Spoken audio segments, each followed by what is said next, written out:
Welcome the anointed ones. Power fears transparency more than rebellion, and control fears authenticity more than defiance.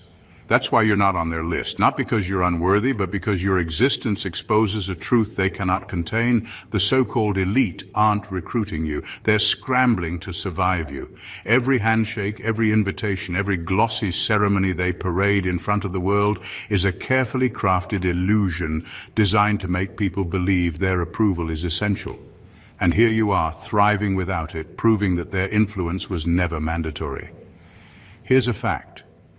The average person spends decades chasing validation that only reinforces someone else's authority, while the real path to power, resilience, clarity, and unshakable self-belief remains invisible to the masses. You, however, walk that path naturally, and that's what makes you a problem for them. You are the glitch in their system, the variable they never predicted, the proof that greatness does not require a stamped invitation. They have built empires on control, secrecy, and the illusion of exclusivity, but you expose the cracks. You show that the gates they brag about were never real, that their rituals are scaffolding for appearances, and that the rules they set are negotiable if you have the courage to live outside their script. And the best part? You do it effortlessly, while they are busy pretending the world cannot function without them. And let's be honest, it's kind of funny. They spend hours, sometimes lifetimes, trying to manufacture influence while you simply exist, unapologetic, uncontained, and unbought. Their panic is your quiet victory, and their attempts to contain you are only proof of how unstoppable you truly are. So get ready, because this is not about being invited in. It's about understanding why they fear you, why they blacklist you, and why your life alone dismantles the illusions they've spent centuries perfecting. Welcome to the Blacklist file. Elite groups aren't recruiting you. They're desperate to survive you. Number one, you don't threaten their power, you threaten their dependency. You don't threaten their power, you threaten their dependency. That's the piece nobody talks about. Power on its own isn't stable, it needs a host. It needs people to lean on it, bow to it, believe in it. Without that dependency, power is just an empty costume, a badge with no meaning. And that's exactly why elite groups are so uneasy when it comes to you. You refuse to live independence. You've proven that a person can build, endure, and even rise without pledging allegiance to their systems. That fact alone shakes the ground they stand on. Think about how their world operates. Every policy, every ritual, every carefully designed structure is made to funnel people into believing they need their approval to survive. They built industries around being the middleman for success, middleman for recognition, middleman for worth. They market themselves as gatekeepers, the ones who hold the keys. And then you come along, not asking for keys, not waiting for permission, just walking in your own direction as if their gates never existed. To them, that's not just rebellion, that's sabotage of the illusion. They don't stay up at night worried about someone taking their spot. No, what rattles them is the possibility that people might stop needing their spot altogether. You are living proof that survival, authenticity, and purpose are possible outside their orbit. And once people catch on to that, their so-called superiority loses its shine. That's the nightmare they can't afford, the crumbling of dependency. They blacklist you not because you're a threat in the traditional sense, but because your very existence says you are not necessary. That's the loudest declaration of freedom a person can make. It's not about attacking their power head-on, it's about withdrawing your belief in it. The moment you stopped chasing their validation, you exposed their game. You didn't just step out of their cycle, you broke it. And the irony is, they will never admit this out loud. They'll disguise it as rejection, as exclusion, as not fitting their criteria. But behind closed doors, they know the truth. You're the reminder that they aren't indispensable. They're just actors in costumes, waiting for someone like you to show the audience that the play can go on without them. Number two, your existence cancels their monopoly. They spent centuries convincing the world that greatness has to come through them. They built schools, industries, titles, and entire bloodlines on the idea that success must be stamped with their seal. They pushed the message that knowledge isn't real unless it's certified by their institutions, that wealth isn't valid unless it's funneled through their networks, that power isn't power unless it's attached to their names. For a long time, people believed it. Humanity was trained to think that the only way forward was through their gates. But your very existence disrupts that monopoly. You are proof that what they've been selling as exclusive is actually accessible, and that revelation is something they cannot afford to let spread. The elites don't just rely on having resources, they rely on the illusion that they are the only ones capable of producing them. It's not about them having knowledge, it's about keeping you convinced that you can't possibly carry wisdom without their approval. It's not about them being wealthy, it's about making sure everyone believes wealth is impossible outside their system. You break that illusion by living as undeniable evidence. You didn't ask for their permission slip, and yet you've walked in understanding, resilience, and clarity that people spend decades and fortunes trying to access under their watch. That alone shatters the foundation of their power. When people see someone thrive without the so-called gatekeepers, it exposes the lie that those gatekeepers were ever necessary. That's why they don't just resist you, they blacklist you. It's not rejection, it's containment. You are living contradiction to the myth they've built. The fact that you carry wisdom without their mentorship, authority without their platforms, and strength without their protection forces people to question whether their exclusivity was ever real. And once people begin to question, their grip weakens. Their entire legacy hangs on the illusion that they are irreplaceable. You dismantle that with your life. You didn't just sidestep their system, you made their system look redundant. That's why your presence is dangerous to them. You don't compete with their empire, you revealed that the empire was smoke and mirrors all along. And for them, survival depends on making sure too many people never notice the truth that you already embody. Number 3, they can recruit talent, but they cannot recruit essence. They can assemble resumes, bank accounts, and titles until the building is full, but they cannot manufacture the thing that actually changes a life, essence. Talent is a commodity you can scout, audition, or poach. Essence is the stubborn, quiet core that doesn't perform on command. It's the way someone stays honest when it costs them, how they keep their standards in a room full of bribes, how they act when there's no audience and no contract. That inward gravity is not something that can be negotiated or transferred through a handshake. Elite groups know how to recruit what shows up on paper. They hire expertise, influence, and connections. They buy allegiance with perks and promises. That strategy works until the person starts behaving from a place that wasn't written into their job description, until they start living from their interior code instead of the rules handed down by the institution. When essence shows up, it refuses to be shaped into the neat tool the system expects. It resists shortcuts. It resists compromise for the sake of optics. It draws lines where compromise would have been easier. That kind of integrity cannot be leased. Essence is not flashy. It rarely fits a mold. It's a temperament, a set of priorities, a moral gravity that steers decisions before incentives do. You can train skills, sharpen rhetoric, tweak behavior, and build profiles, but you cannot install someone's backbone. You cannot teach someone to calibrate their life around contribution instead of applause. The elites can add you to their roster, but they cannot absorb what makes you untouchable in the right ways. That's why people with essence end up labeled as difficult, unpredictable, or uncooperative. Those are the code words for "we couldn't channel them." When essence moves in a room, it changes the atmosphere. It shifts how others behave because it makes the option to be honest, visible, and feasible. It disallows manipulation by simple charm or pressure. For an institution built on control, that is intolerable. The tactic then becomes containment. Keep the carriers of essence out, or if they are inside, neutralize the influence. Recruitment is about filling seats. Essence is about changing the conversation at the table. They can staff their teams with the best resumes, but they cannot staff their future with someone's soul. That is why you are unrecruitable and therefore dangerous to them. Number 4, you expose the fragility of their legacy. They built an empire of stories dressed up as history, and those stories need believers to live. Their legend depends on rituals, secret handshakes, curated lineages, and carefully managed introductions, all the scaffolding that keeps their names looking permanent. But one unfiltered life exposes the reality behind the curtain. The empire isn't an unbreakable dynasty, it's a set of props and conventions stacked together. When someone walks through that world refusing to obey its pageant, the props wobble. People start asking why a name should mean more than a life lived with integrity, and once that question spreads, the legacy shivers. Their power is less a natural fortress and more a borrowed architecture. They rent respect from institutions, lease authority from tradition, and rely on networks to amplify their voice. Remove the network, remove the amplification, and their words thin into echoes.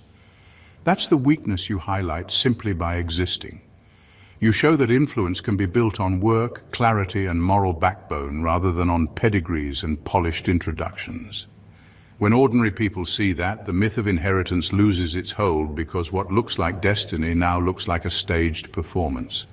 The rituals they depend on, the private dinners, the coded endorsements, the rehearsed accolades, are effective because they create a ritualistic impression of inevitability.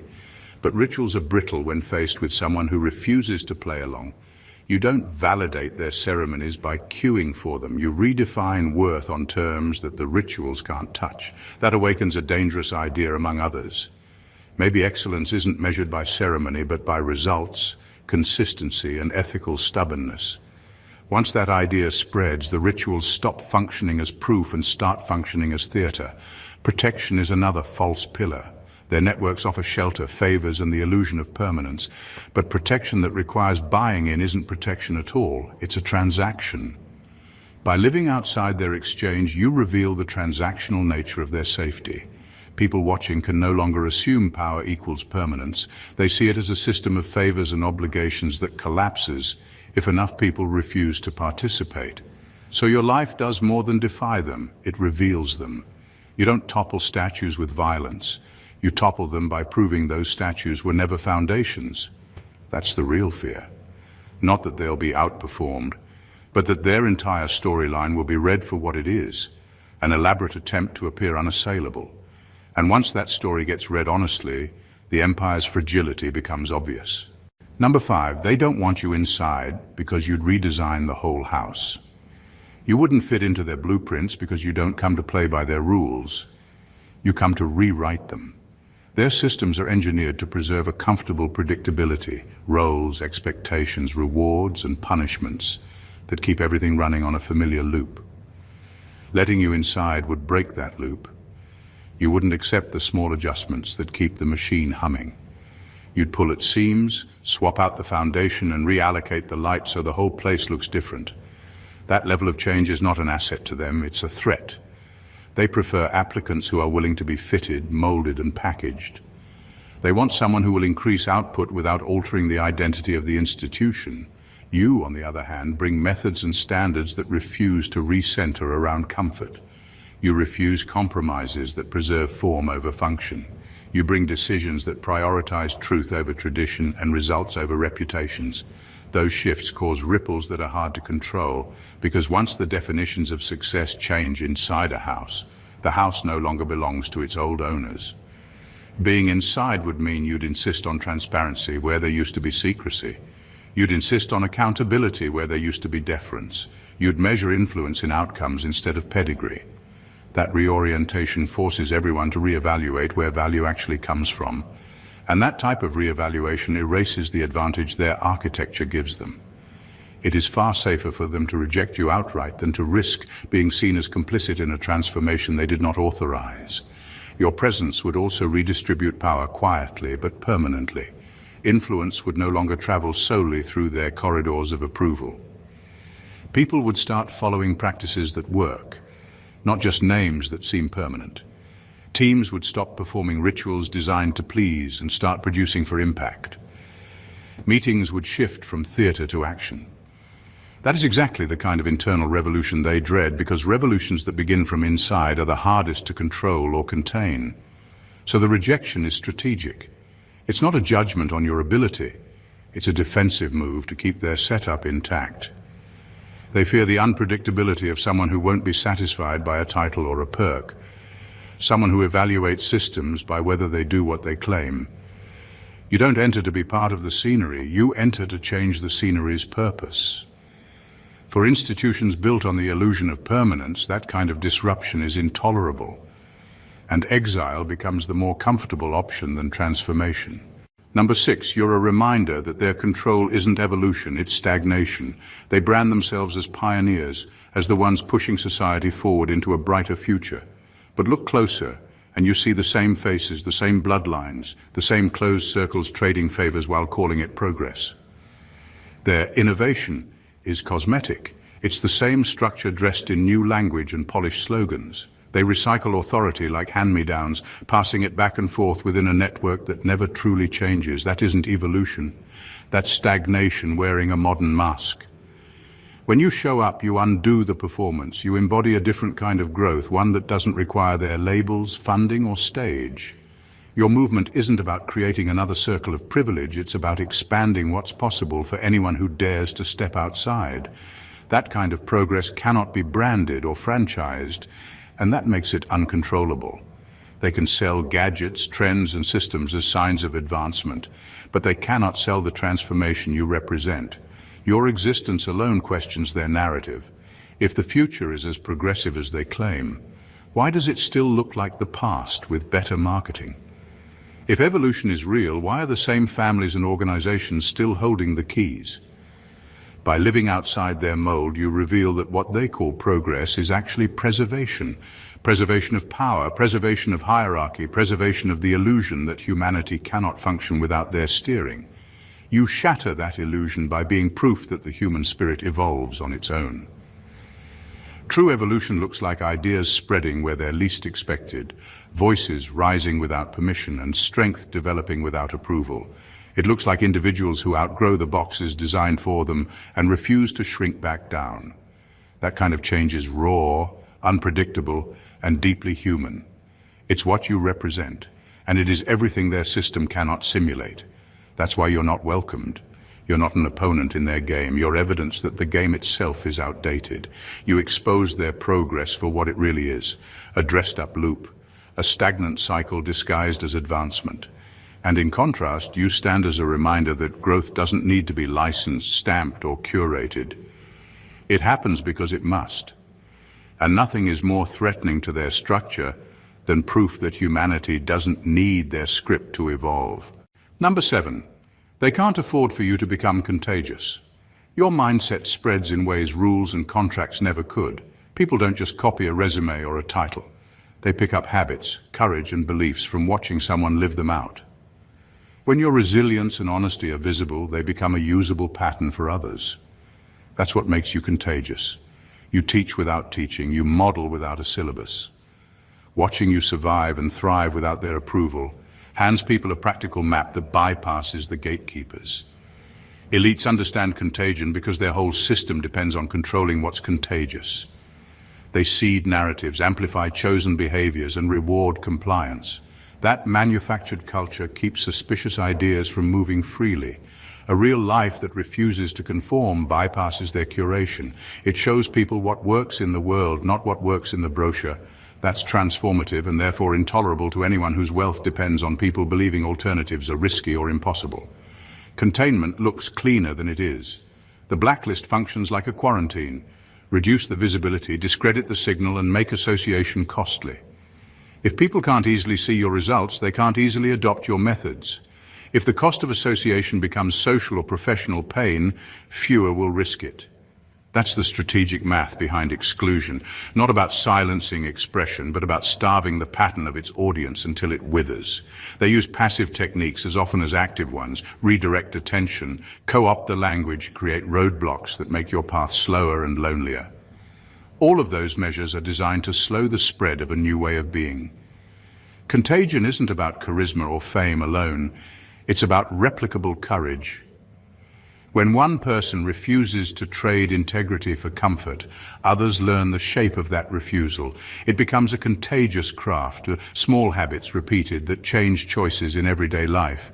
People adopt it because it works. That practical success undermines carefully curated myths about where safety and power come from. When enough people adopt those habits, the system's scaffolding stops supporting the narrative it was built to hold. That is why containment beats recruitment. Bringing someone in risks turning them into a model inside the structure, a model that validates the structure. Excluding someone keeps the structure's story intact, so the blacklist is less an attack on you and more a firewall against influence. They're betting that without a crowd watching, your method loses momentum. The truth is, contagion finds cracks. It creeps through small, private changes that others see and then copy. That's why your life is both a threat and a promise. It cannot be fully framed or contained by their rules, and where it spreads, It changes what people call possible. Number 8, their survival strategy is to erase alternatives. Their survival playbook isn't loud, it's surgical. Erasing alternatives is smarter and quieter than direct confrontation. If their story goes unchallenged, people keep buying into the same limited script, that success, safety, and validation must come through the sanctioned channels. That script serves them perfectly. Your existence threatens that script because you are evidence that there's another script, one that doesn't require their stamp, their endorsements, or their favor. So instead of arguing with you, they remove the proof. The blacklist functions like a selective memory wipe. Strip the visibility from a way of living, and it becomes harder to believe in. When people don't see examples of alternative paths, they assume alternatives don't work. That assumption is a power source. It keeps talent funneling back into the same institutions, keeps narratives unchallenged, and preserves a marketplace where the elite decide what counts. Erasure is effective because it targets perception, not the person, but the possibility they represent. Make the possibility invisible and the demand for change never forms. They use a range of tactics to erase alternatives. Sometimes it's subtle, downgrade access, make collaboration awkward, seed doubts through quiet rumors. Sometimes it's bureaucratic, block credentials, control platforms, tighten gatekeeping so that being outside looks risky or futile. The purpose is consistent. Make the alternative look like a lonely experiment rather than a legitimate route. If being different becomes synonymous with being disposable, people choose the known structure over the untested option every time. That's how the empire preserves itself. Erasing alternatives also creates an internal effect within their own followers. When every visible example reinforces the old story, doubt withers. People stop asking whether the system is necessary and start asking instead how to fit better into it. That internalized consent is more valuable than forced compliance because it feels voluntary. Your life, by contrast, invites questions. What if the system isn't the only path? Those questions seed uncertainty, and uncertainty can spread. The blacklist aims to prevent that seed from ever taking root, so they don't treat you like the enemy, they treat you like evidence. Remove the evidence and the story stands unchallenged. Keep the narrative intact and their position feels inevitable. That's the cruel math of survival. The fewer visible alternatives, the stronger the myth that the elite are indispensable. You threaten that math simply by existing. Erasure is their way of maintaining the equation. Number 9, your value terrifies them because it's not negotiable. They're terrified of your value because it cannot be bargained over, parceled out, or reduced to an item on a ledger. Their whole system runs on exchange, favors for loyalty, introductions for influence, titles for obedience. That economy depends on every asset having a price and every person having a negotiable place. Your worth refuses to fit into that marketplace. It's not a token to be traded or a credential to be stamped. It's a steady, non-negotiable presence that doesn't swell or shrink based on their approval. That kind of worth undermines bargaining power at its core. When value can be negotiated, systems control it. They set the rates, and they decide who pays. They reward people who accept the terms and punish those who don't. You, by living and acting from an internal standard, remove their leverage. You don't bargain for dignity because dignity is already claimed. You don't trade your time for hollow titles because your time has a direction they cannot fund. That removes the pressure valve they rely on to keep people compliant. Without the ability to trade your core, their methods of influence lose effectiveness. Their fear doubles because non-negotiable value is contagious in ways money cannot buy. When others see someone hold a line against compromise and still flourish, it becomes a blueprint. People start measuring themselves against integrity and results instead of acceptance and favor. That shift makes their currency, approval, less valuable. An economy built on buying allegiance collapses when allegiance stops being for sale. So they react like survivalists cutting out a gangrene limb. Better to exclude the unbending person than to risk the infection of standards. On a practical level, non-negotiable value makes you unpredictable in transactional environments. Meetings, endorsements, and alliances that depend on predictable trades suddenly have a variable they didn't account for. That variable forces choices to be explicit rather than performative. It forces accountability where there used to be show. For entrenched players, predictability is comfort and control. You ruin the comfort. You force the ledger to reflect real contribution instead of curated favor. Their panic is less about envy and more about stability. If enough people refuse to let their worth be negotiated, the architecture of influence shifts from top-down to merit-driven. That drains the reservoir of power that feeds the elite ecosystem.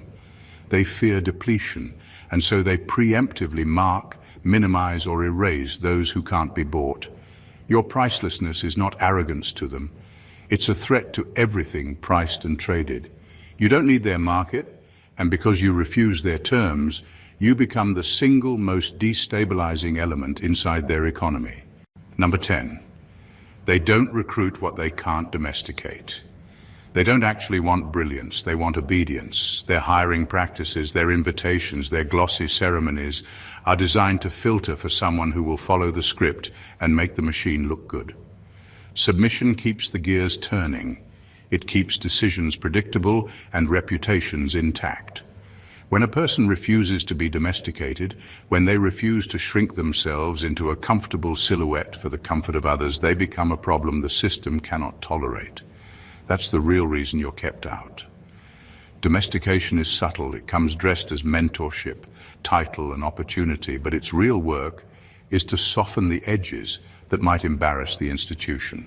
It teaches people to prioritize optics over outcomes, smiles over standards, and acquiescence over accountability. Those lessons are valuable to the people running the show because they convert potential threats into manageable assets. A domesticated person behaves like a well-trained instrument, predictable, useful, and safely replaceable. Someone who insists on staying raw and real breaks that usefulness by refusing to be tamed. Refusing domestication means refusing to calibrate decisions to the comfort of others or the convenience of tradition. It means holding to principles when compromise is cheaper and easier. It means not lowering standards to match the room. That posture makes you unreliable in environments built on control, because reliability there equals compliance. When you act from your own internal compass, you will disrupt the quiet consensus that keeps power centralized. Power that relies on consensus hates volatility, and domestication is a method for minimizing it. Being unrecruitable is not a flaw, it's a kind of immunity. It prevents the institution from absorbing you, sanitizing your influence, and converting it into another predictable instrument of their narrative. If they could domesticate you, they would. If they could domesticate your habits, your ethics, your way of seeing things, they would sign you up tomorrow and put your face in their brochures. But you are resistant to that kind of internal editing, and resistance is contagious. Others see you resist and start resisting too. That chain reaction undermines the very architecture they depend on, so exclusion becomes their tool of choice. It's quieter than coercion and cleaner than confrontation. Keep the untamable out, and the machine hums on. That's the admission hidden in every rejection letter, every overlooked application, every polite dismissal. They don't blacklist you because you lack talent or brilliance. They blacklist you because brilliance that refuses to be domesticated threatens the order they profit from. Your refusal to be tamed is not a liability to your purpose, it is the core of it. Number 11. They want your silence more than your service. They don't want what you can do for them. They want what you cannot do to them. Service binds you to a relationship that has rules, expectations, and visibility. Silence removes you from the ledger entirely. For the elite, a compliant avatar at the table is useful because it validates their system. A loud, uncompromising presence is dangerous because it creates evidence that the system can be bypassed. Containment is cleaner and quieter than incorporation. It keeps the story intact while removing the risk of a living counterexample. Containment looks like polite exclusions, strategic obsolescence, and the slow fading of influence. It wears the clothes of bureaucracy and caution. You aren't always shouted down, you are archived, footnoted, and made inconvenient to reach.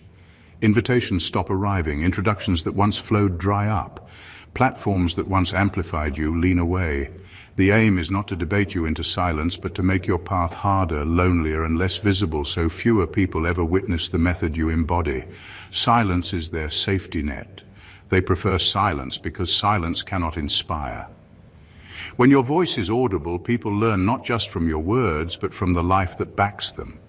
That kind of living testimony encourages replication. The elite fear replication because it corrodes exclusivity. So suppression becomes a form of risk management. If you are visible but powerless within their halls, you validate their halls anyway. If you are visible and powerful, you destabilize the narrative. Erasing your presence is the pragmatic solution. Containment is often bureaucratic, which makes it effective. Rules, requirements, and credentials are reshaped to make access appear meritocratic while actually being exclusionary. Gatekeeping dressed as standards turns your persistence into a liability and your reputation into a professional risk. That quiet re-engineering of opportunity produces silence without spectacle. It is surgical, durable, and socially acceptable. People point to process and shrug while the real motive goes unspoken. The emotional work of containment is also deliberate. If enough doors close gently, the cost of insisting on being heard becomes too high for most. Careers are rerouted, relationships recalibrated, and priorities reprioritized. The system bets that the weight of practical consequences will be stronger than the fuel of conviction. In that math, silence wins because it conserves the old order without messy confrontation. So when they blacklist you, it is not a declaration of your failure. It is proof you are doing something that cannot be neutralized by token inclusion. They don't want your service because service can be bought and scheduled. They want your silence because silence unravels influence quietly and keeps their table from ever having to reckon with the way you change the room. Number 12, you outlive their script. Elites build playbooks because playbooks create predictability, and predictability creates control. Their systems are full of assumed exits, where someone will cave, whom they'll cozy up to, where fear will show up. Those expectations let them plan moves several steps ahead, reward compliance, punish dissent, and recycle people back into the script. You broke that formula. You refused to perform the collapses they'd scheduled for you. Where they expected you to burn out, you steadied. Where they expected you to bend, you held your line. You became a variable they didn't include in their spreadsheets, and variables make plans useless. Because their entire strategy depends on modeling behavior, an unpredictable life is a crisis.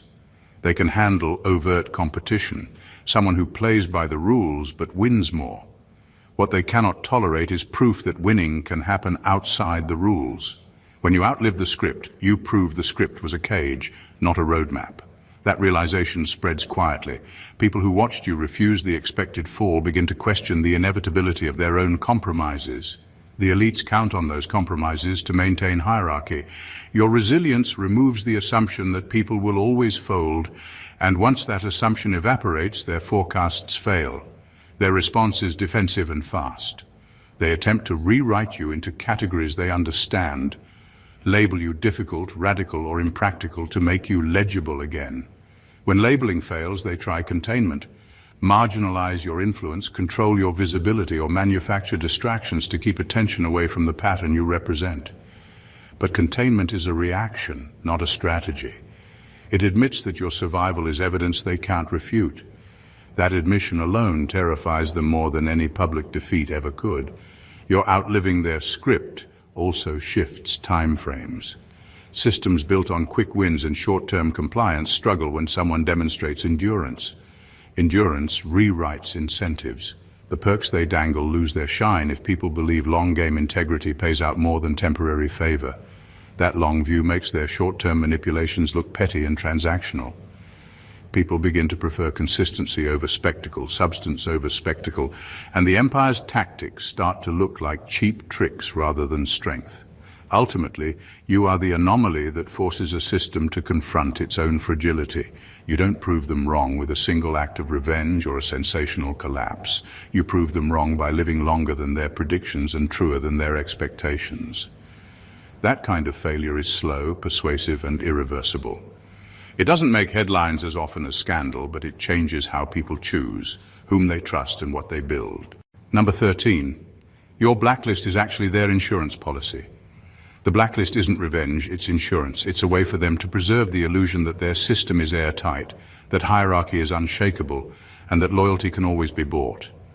They understand deep down that if you ever slipped inside their circle, their carefully constructed order would crumble from the inside out. They exclude you not because you lack talent, brilliance, or value, but because you carry the kind of influence they cannot regulate, the kind that exposes weakness in their scaffolding before anyone else even notices. Every hierarchy relies on predictable behavior, people who follow the rules, defer to authority, and reinforce the existing architecture. You refuse all of that. Your presence rewrites the metrics by which success and influence are measured.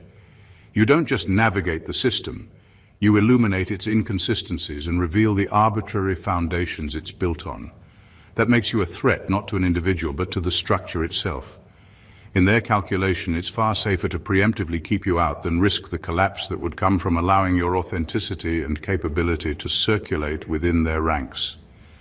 The blacklist functions as a firewall. It contains the variable that cannot be standardized or controlled. By keeping you outside, they prevent others from seeing the proof that their hierarchy is not essential, that their pathways are optional, and that influence can exist beyond the walls they've built. Every act of erasure, every subtle restriction, every invisible block is a line of defense designed to maintain order without ever engaging you directly. It's self-preservation masquerading as rejection. And the irony is, the blacklist only proves how dangerous you are. People inside the system may think exclusion is a judgment against you, but it's actually a measure of your potency. You aren't just surviving outside their control.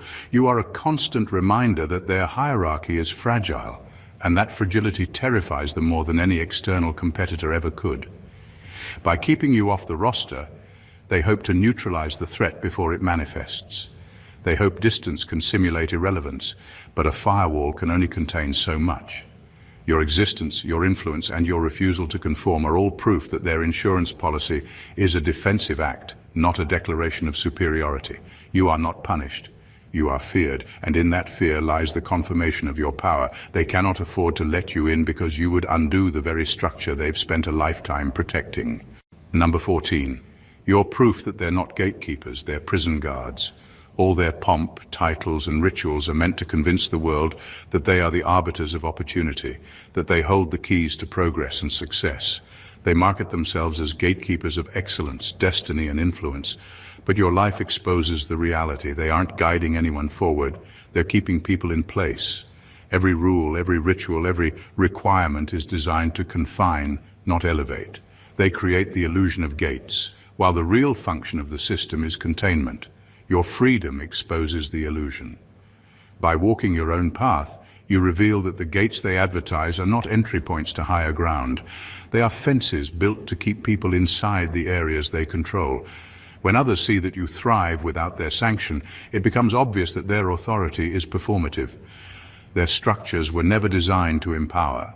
They were designed to limit. The privileges they offer are not ladders, they're cages painted with gold trim to make compliance feel desirable. Your life shows what they hope to hide. Access to progress and success isn't theirs to give. It is something you claim, build, and defend on your own. The danger to them is not just that you exist, but that you exist visibly. Every accomplishment, every breakthrough outside their system, every example of resilience undermines the narrative that they are essential. If they truly were gatekeepers, then the barriers they set would be meaningful. But when you bypass those barriers and succeed anyway, it proves that the gates were never real, only a story to maintain control. Your independence becomes a quiet indictment of their entire operation. The truth you demonstrate is simple, but devastating. Real influence and true achievement do not require permission. Systems that rely on perceived exclusivity are only strong as long as people believe in their necessity. By refusing to kneel, by refusing to wait for their approval, and by thriving outside their structures, you reveal that they are not leaders, they are custodians of limitation.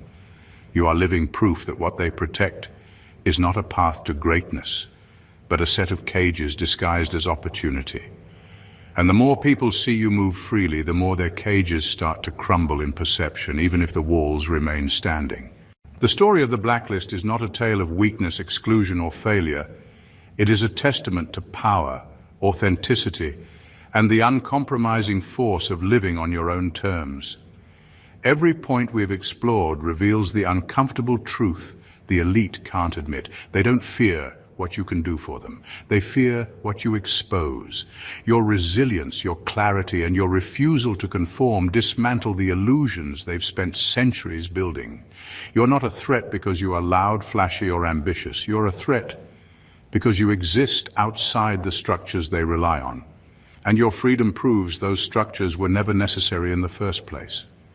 From refusing domestication to exposing the fragility of their legacy, from surviving their scripts to becoming contagious in ways they cannot contain, your life operates as both proof and challenge. You are the reminder that power is not inherited, brilliance is not granted, and influence does not require their permission. Every blacklist, every exclusion, every whispered attempt to erase you is in reality an admission.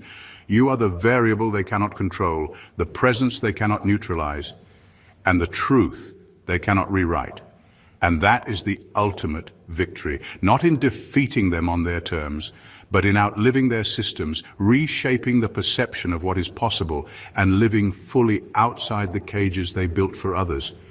You are unbuyable, untamable, and undeniable. You are living proof that true greatness doesn't wait for permission, and that legacy is built, not granted. So own it. Let every exclusion, every attempt at containment, every silent judgment only remind you of your power. You are not in their economy, you are not under their rules. You are the exception they cannot anticipate and the reality they cannot erase. You are free, you are sovereign, and your life is the blueprint that shows others what freedom, authenticity, and unstoppable force truly look like. If this message resonated, make sure to subscribe, like, comment, and share. Because the truth you carry is not meant to stay hidden. It's meant to move, inspire, and transform, one person at a time. Your story is bigger than any blacklist, and now the world can see it. God bless you.